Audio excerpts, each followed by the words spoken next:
कारण ह्या मूर्तीवर तुम्हाला मार्बलचा अभिषेक पण पंचामृतचा करता येतो, तुम्हाला पाण्याचा अभिषेक रोज करता येतो. अशी बघा मार्बलमध्ये सुंदर स्वामींची मूर्ती आपल्याकडे उपलब्ध आहे. स्वामी मूर्ती आर्टला नक्की एकदा मेसेज करा किंवा आमची swamimurtiart.com वेबसाईट आहे, त्या वेबसाईटवरती सुद्धा मूर्ती आहेत, तुम्ही बघू शकता.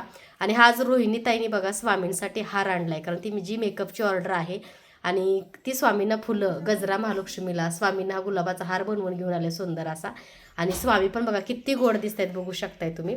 त्यामुळे ही मूर्ती जी आहे ती तुम्हाला मार्बलमध्ये मिळेल. ही रेझिनची आहे माझी, पण तुम्हाला मार्बलमध्ये ही मूर्ती सेम स्वामी मूर्ती आर्टमध्ये मिळेल. आणि तुम्ही ती सुद्धा मूर्ती घेऊ शकता. ह्यांचा सुद्धा अभिषेक मी केलेला आहे बरं का, त्याच्यानंतर स्वामींचं केलं. त्याचं बघू शकताय. काल एक ताई आल्या होत्या, तुम्हाला तर माहितीच आहे, त्यांनी बघा हे महालक्ष्मीचं तोरण दिले. आजच मंदिर स्वच्छ, काल मंदिर स्वच्छ करायला काढलं होतं आणि आज बघा ते बरोबर ताईंचं तोरण एका वर्षाने बदलले आणि दुसरं आलंच.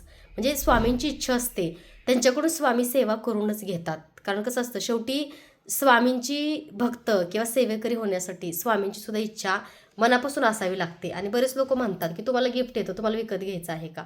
तर आता हे तोरण काही मी विकत घेऊ शकत नाही का? पण कसं असतं, प्रत्येकाची एक श्रद्धा असते, प्रत्येकाचा एक विश्वास असतो.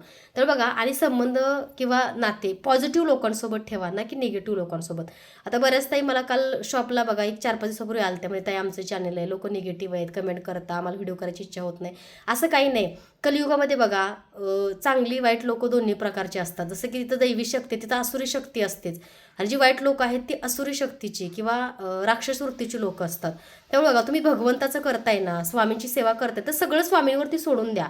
स्वामी योग्य काय, बरोबर काय, चुकीचं काय बघतील. मलाही दिवसातून बघा 500-600 कमेंट्स येतात. मी काही त्यांना उत्तर देत बसत नाही, रिप्लाय कर. कारण कसं असतं, एखादा भक्तिमार्गीत चालतं, त्याच्यामध्ये एखादा निगेटिव्ह राक्षस वृत्तीचा माणूस असतो किंवा भगवंत काय आहे हेच त्याला कळलं नाही, तर त्याच्याकडून काय अपेक्षा ठेवतात, त्याच्यासोबत काय बोलतात, त्यासंग काय डिस्कशन असलं पाहिजे आपलं. तर बघा, आपण जे करतो ते भगवंताला मान्य आहे, भगवंताला माहिती आहे आणि चांगलं वाईट करायला देव बसलाय. त्यामुळे अशा लोकांकडे अजिबात लक्ष देऊ नका.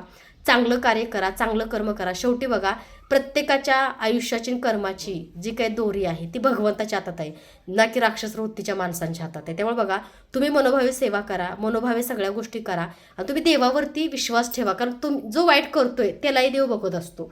कारण देवाचे डोळे उघडे असतात, जरी तुम्हाला दिसत नसेल तर देवाचा कॅमेरा तुमच्यावरती असतो. त्यामुळे देवावरती सोडून द्या. बऱ्याच ताई माझ्याकडे येतात, बऱ्याच ताई छान छान काम करता, कार्य करता आणि नको त्या लोकांना घाबरून ते कार्य करायचं नाही, असं अजिबात नाही करायचं. कारण ह्या जगामध्ये बघा, जन्माला देवाने घातले, जन्म आणि मृत्यू दोन्ही गोष्टी हा भगवंतच लिहितो. त्यामुळे बघा, देवापेक्षा महान आणि मोठा ह्या जगात कोणीच नाहीये. त्यामुळे बघा, तुम्ही तुमचं काम करा, तुम्ही मनापासून सेवा करा आणि सेवेचं फळ नक्की तुम्हाला भगवंत देईल. आता माझ्या बघा छोट्याशा गोडशा स्वामी माऊलींचा आता अभिषेक झालेला आहे. माझ्या स्वामींना आता बघा मी गंध लावणार, तसंच माझ्या स्वामींना छान छान वस्त्रसुद्धा मी घालणार. आणि बघा, एखाद्या चांगल्या कपड्याने स्वामींची मूर्ती स्वच्छ पुसून घ्यायची आहे.